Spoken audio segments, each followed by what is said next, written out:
நமக்குள்ள வேற எவனும் நடுவுல வந்துடக்கூடாது. நாம 2 பேரால மட்டும்தான் மக்களை ஈஸியா ஏமாத்த முடியும். இந்த விஜய் வந்ததுனால நமக்கு பொழப்பே போச்சு.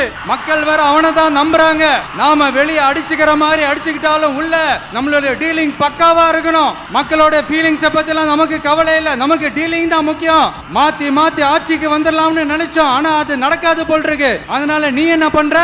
எஸ்ஓபின்னு போட்டு ஒரு பக்கம் அவனை தடுத்துரு, இன்னொரு பக்கம் அவன் மேல பழி போட்டு நானும் தடுத்துறேன். என்ன ஓகேவா? டீலிங் ஓகேவா? ஓவர்.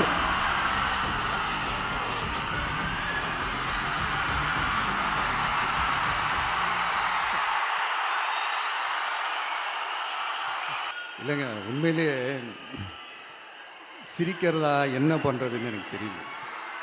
உண்மையிலே இப்படிதான் இருக்கு அவங்க டீலிங்லாம்.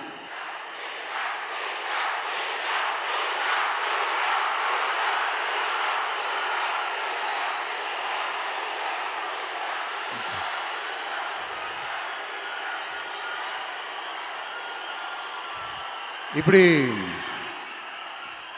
பழி மேல பழி போட்டு கரூர்ல ஆரம்பிச்சு நம்ம ஜனநாயகன் படம் ரிலீஸ் வரைக்கும். ஆனா அந்த ரிலீஸ் பிரச்சனையில நிறைய பேர் குரல் கொடுத்தாங்க. முக்கியமா நம்மளுடைய முதல்வர் அவர்கள் கூட பூசி மொழிகி பட்டும் படாம குரல் கொடுத்தாங்க. But what ever it is, குரல் கொடுத்த அவங்களுக்கும் மற்றவங்க எல்லாருக்கும் இந்த நேரத்தில் என்னுடைய நன்றியை தெரிவிச்சுக்கிறேன். இப்படி நம்ம வெளிப்படையாக பேசுறதுனால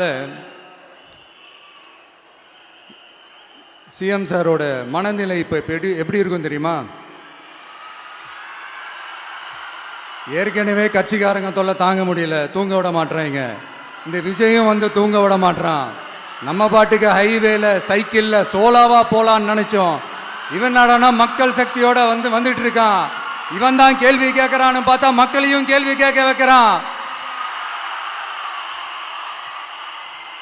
1000 ரூபாய் கொடுத்துட்டு இருந்தோம், 5000 ரூபாய் கொடுத்து ஏமாத்தலான்னு பார்த்தா அதையும் கேள்வி கேட்க வைக்கிறான்.